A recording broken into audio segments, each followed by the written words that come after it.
I'm Nathan Zelinsky. We're here at Spinning Mountain Reservoir doing some trout fishing late in the year. You know, you look at it right now, the sun's out, the water's calm. We're going to come out here and we're going to be doing a lot of trout fishing.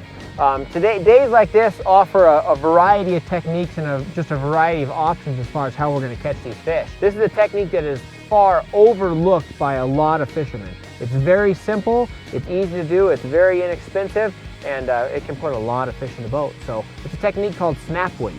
We're going to be basically trolling and adding a weight to our lines. This is basically what we have here. All we have is a weight. You know, snap weights can be anywhere from 1/4 ounce to 8 ounces. Most of the time guys are using smaller stuff. You know, the way we feel, why mess around with the smaller stuff? Let's get straight down to business and make it happen. So we're going to be using 3-ounce snap weights. So we got 3 ounces of lead to a nice little plastic clip. You squeeze it and it clips right on our line like a clothespin. What we're going to start off with today is my favorite lure for trout. It's called the Tasmanian Devil. By far catches more trout than anything around. What we're kind of do different to this bait, this is how they come packaged, just like that. And what we do is, how they come out of the box, they come with a wire in it, and you just tie directly there. What we're going to be doing today in this colder water, we want to get a little more action out of this bait. So we're going to slide that wire out, simply set it to the side. We're going to take that same size hook and we're going to put a split ring on it. And now what we're going to do is slide our line straight through the center of that Taz and tie directly to that split ring, allowing that bait to slide freely up and down the line, giving it a little more action. This is the one that we're using on our rod. So you can see I got that split ring tied there, sliding up the line, giving it a little more action. Little how-to kind of what we're doing as far as equipment goes.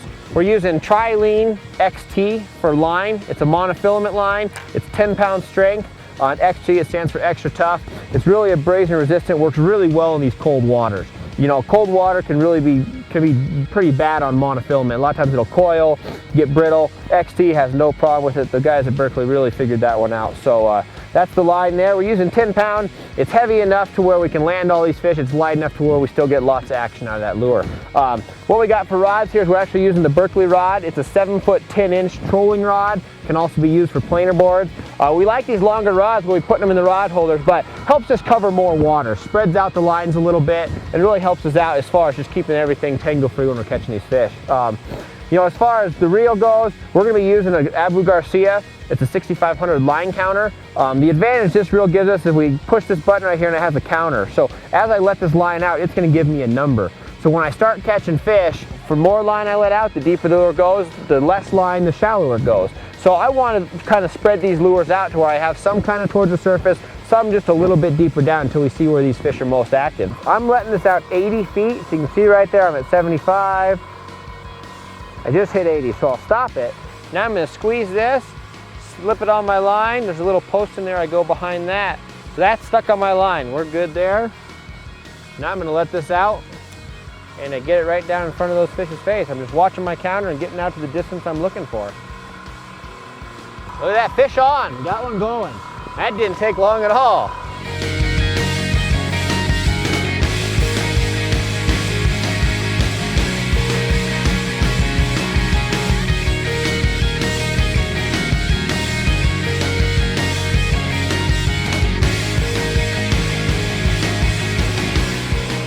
That hook came right out.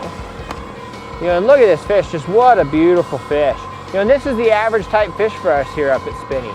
You know, they're very, very healthy fish. This was a stocked fish at one point in time. You can see by his fin up there.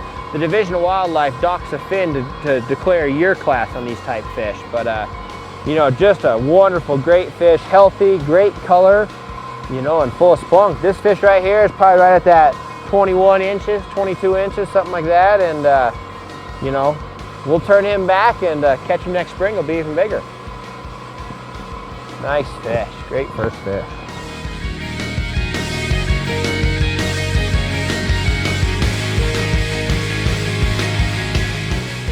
One of the little tricks we've developed over the years to keep your baits always, you know, in a free, nice running manner, especially when letting them out, is to rotate. So we caught the fish on this back rod. Instead of putting it out back here, you know, it's hard to get that lure to go right back out in the middle of all these lures and not ever get tangled. So what we're going to do, we're going to take this outside rod, pick it up, rotate it to the middle, kind of do a shuffle. So now that lure will fall in place And then we're going to cast this lure out to the side or let it out, but by doing it out the side, the lure has the ability to fall right in place, right where it needs to be, preventing any tangles. You know, it's something that a lot of fishermen don't realize, that how those rods are fishing and how they're rigged up is important. I like all my rods at the exact same level, just so I know everything is running the same. Everything, you know, all my rods are the same length, all the reels are the same, lines the same. It really helps out when building that pattern that I'm looking for.